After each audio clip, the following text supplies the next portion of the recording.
Hello all. இந்த வீடியோல என்ன பார்க்க போறோம் அப்படின்னா சிபிஎஸ்இ இந்த வருஷம் OSM that is on screening marking system தான் கொடுத்தாங்க. ஃபர்ஸ்ட் சர்க்குலர்ல அவங்க தெளிவா மென்ஷன் பண்ணியிருந்தாங்க. ஃபர்ஸ்ட் சர்க்குலர் என்ன அப்படின்னு பார்த்தீங்கன்னா, S, class 12 answer books will be evaluated through the OSM system for the very first time.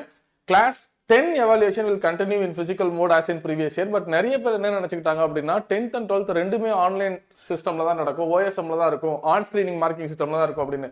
நேத்து மறுபடியும் சர்க்குலர் கொடுத்திருக்காங்க. தட் இஸ் டேட் வந்துட்டு 14/2/2026. இன்னைக்கு டேட் 15. அதுல என்ன மென்ஷன் பண்ணிருக்காங்க அப்படின்னா, evaluation of class 12 answer books will continue in physical mode as before in 2026. In this regards webinar was also organised in 13/2 அப்படின்னு கொடுத்திருக்காங்க. ஸோ 14th நேற்று என்ன சர்க்குலர் கொடுத்துருக்காங்கன்னா, 13th நிறைய டீச்சர்ஸ் 10th ஆன்லைன்ல போகுதுன்னு நினைச்சுக்கிட்டாங்க. இல்ல, அந்த குழப்பத்தை கிளியர் பண்றதுக்கு தான் அவங்க 14th ஒரு சர்க்குலர் கொடுத்துருக்காங்க. 10th ஸ்டூடெண்ட்ஸ், இது உங்களுக்கு ஹாப்பி நியூஸ் தான். ஆஸ் யூஷுவல் உங்க ஆன்சர் புக்லெட் லாஸ்ட் வருஷம் மாதிரி தான் கரெக்ட் பண்ணுவாங்க. டீச்சர்ஸ் ஒரு சென்டருக்கு போய் உங்க பேப்பரை கையில் எடுத்து தான் கரெக்ட் பண்ண போறாங்க. 12th மட்டும் தான் ஓஎஸ்எம்.